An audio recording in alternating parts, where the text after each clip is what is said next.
And now, in studio, bringing his Midwest values from the Show Me State to the land of San Diego. He's a triple threat, licensed as an attorney, mortgage broker, and a top producing realtor who's crushing the competition. Here to deliver you what's happening in the trenches of the market. Your host, Michael Gaddis. Welcome back to the Michael Gaddis Show on AM 1170 The Answer. I am your host, Michael Gaddis of michaelgaddis.com and frontierloangroup.com. No, that is not www.michaelgaddis.com. That is just michaelgaddis.com. So anyway, during the break, Paul and I were having a little brief discussion, and he mentioned two things I kind of want him to pitch in about. One is he had a comment about 3D rendering. So what was your comment on that, Paul? Yeah, so with 3D rendering, that is an incredible tool that can be used, and it's going to be more and more relevant in the near future, because with the advent of personal VR technology, especially with the Samsung, you can take your Samsung Galaxy phone and plug into a Gear Oculus headset, and you can basically be in that house. Like in other cell phone, like I guarantee you Apple's working on something similar, but yeah, it's going to be a big thing in the future. Like that is the next up and coming technology is virtual reality. Wow. Samsung's kind of ahead of the curve, so they're kind of the standard right now, but everybody else is going to catch up very quickly. Well, I think that's amazing, the fact that virtual reality is going to come about and that you're going to be able to actually be able to almost feel like you're walking through a house. Absolutely.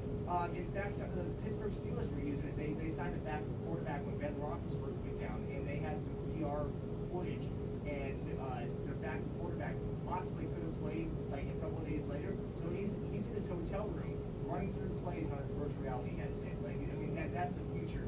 And if you can take that and apply it to your business, you're going to be ahead of the curve, and it's going to be awesome. Well, and that's what I guess I'm getting at, is the fact that technology is out there, and a lot of these agents are using old school tactics to try to sell their house when they should be using things like drones and 3D renderings to really try to help, because it's competitive out there. You need to get your house seen. And Paul also mentioned because I mentioned about how crappy some of these pictures are that these guys put up. Paul had a little comment about that as well, Paul. Yeah, I also work part-time on the Frank Zone show, which is 67, and we had a real estate agent on once, and he was showing me, he sent me a link, and he asked me to comment on it, just, a potential buyer's perspective. And this person, I kid you not, these pictures look like they were taken with a disposable camera. There was stuff on the walls, the carpet was ripped up. Like, honestly, I wouldn't pay $1,000 for this house, and it was going for like $800,000. It looked absolutely atrocious. Like, if I was looking for a house, I would have looked at the first picture, maybe the second picture, and then moved on to something else. Like, there might have been a wonderful house at a great location for a really good price, but I wouldn't give it a second look. Well, pictures make or break your home, and that's a perfect example. I mean, the reality is this. People look on the internet first. That's where they're looking. That's how they're previewing your house. And if they see something they don't like, they move on to the next one really quickly. So if you have subpar pictures, you cannot let your real estate agent get away with that. They need to have some skin in this game. They really need to be looking out for you. And I'm telling you, if they show up with their cell phone, or they show up with a photographer, with their own camera trying to run around and take these pictures, you should be very disappointed, because you can get a lot more than a service than that. So that's one of the other things I look at, is basically photography, 3D renderings, and aerial photos. And I'm a really big fan of aerial photos. So the other thing is was the reason that your listing expired due to a poor marketing plan? And I'll tell you, a lot of agents don't even have marketing plans. Their only marketing plan is, I'm going to get your listing, I'm going to throw it on the MLS, I'm going to have a few open houses, I'm going to hope someone comes and buys it. That's their marketing plan.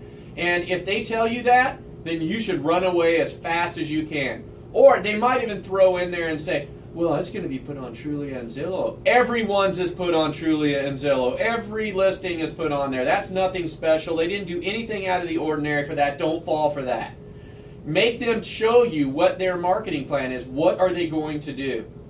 The next thing is, how thorough was the MLS data input that they put in there? Did your agent take shortcuts? And here's what I want to tell you. In the MLS, there are numerous questions that are asked. There are only a few mandatory fields that you have to put in there before it can go live. Many, did I say many agents basically will just fill in the mandatory fields and put it live. What that means is they didn't spend the extra time to research, to put in the extra information that might need to be there that someone might want to see. That's called laziness to me. That's called doing something half you know what. You do not want someone like that representing you in a real estate transaction. You want someone who's going to take the time to thoroughly put that information into the MLS. That might mean asking you questions. It might mean going to public records. It might mean doing whatever it takes to help enhance the description of your house as much as possible. So that's one of the other things I look at. Another thing is, did your agent rely on open houses alone to try to sell your house? People believe and love open houses. They think open houses are the greatest thing in the world. Well, let me tell you a secret. You know, when people have open houses, they're doing it for two reasons. One, yeah, they're trying to keep their house open, and two, they're trying to get new business. They're basically using your house as a platform to get another deal. Open houses alone, and if you could look at the National Association of Realtors statistics on where people eventually found their house, you'll find that open houses, I believe the percentage was around 43%. So 43% went to an open house and checked it out. Less than, I mean, that's not very many in consideration the fact that 91% looked to the internet. 91% look on the internet. And you know what? The majority of the people who went to the open house, you know where they found out about your open house? On the internet. So, you know, the old days of putting those signs out on the street and hoping people come by, yeah, you might get a one or two like that. But the majority of the people who are going to your open house are there because you've advertised it or should have advertised it successfully. So I'm not saying that open houses shouldn't be part of a marketing plan. I'm just saying they shouldn't be your marketing plan. So you're listening to the Michael Gaddis Show on AM 1170 The Answer. I am your host, Michael Gaddis, at michaelgaddis.com and frontierloangroup.com. And we're discussing ways that I look at expired listings and how I provide, you know, kind of my input on why a listing may have expired. Another thing I look at is, did your agent have a good social media and online marketing plan, which goes hand in hand with what I've been saying. What did they do? As I said, was their idea of an online marketing plan, having it put on Trulio or Realtor.com or something like that? They're all put on there. You should not fall for that. You have to have a very good social media and online program. You have to know how to do SEO. You need to know how to market. And marketing means social marketing and internet marketing as well as having open houses. So I think that you need to really ask your agent, what kind of social media plan do you have? What kind of marketing plan do you have for the online digital world? The other thing I want to talk a little bit about is, did your agent promote your listing on television or radio? And that is something that very few can do. I can do that. I could feature your house on the radio. I can even have you come into the radio studio and talk about your house with me. Who better to talk about all the great things in your house other than you? So you don't have to do that, but that's something I offer. And let me tell you what I do with that. What I do with that is I record the sessions, and then I turn them into MP4s. Now, for those of you who don't know what MP4s are, they're basically video files that I can upload into YouTube. So I have my in-house graphic designer. Yes, I have an in-house graphic designer that knows how to graphic design and video edit. And he makes amazing videos. And what we do is we take pictures and we take 3D renderings and we take, floor plans of your house and we overlay it for the conversation. So we create a piece that is way far superior than anything else anybody's doing, and we interject it into social media and the internet. So we make sure that we do have a plan where I work. We know what to do because we know where people are looking. So if you're going with somebody and you say, hey, look, do you have any way of promoting my house, on the radio, or doing something above and beyond creating YouTube videos that, we can really put forward and push through, all kinds of different sorts of campaigns. Do you guys do that? And I will guarantee you 99% of the people cannot do what I do. So that's another thing I look at. And the other thing is, was your house priced incorrectly? Now, that when you get other people that are going to come, other agents are going to come to your house and say, hey, I can sell your house, the first thing they're going to look at is, hey, your house might have been priced. That's the easy way out, okay? Yes, I'm going to do an analysis to see if it was priced correctly, if maybe you were overpriced or whatever it might be.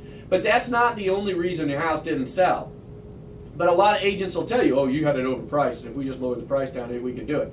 That might not be the only case, and it might not be the case at all. It might be due to the failure of all the other things that I've mentioned during this, during the first two segments here. So I guess what I'm saying to you is, if you've given Bob from the gym a chance, if Bob from the gym has let you down, and your listing is expiring, do yourself a favor and try to contact an agent that really knows how to market and sell houses. Okay? You've given your buddy a chance. You've given your Aunt Thelma a chance. Now it's time to really give yourself a chance to sell the house. And this is even more important right now, because right now is when things are selling.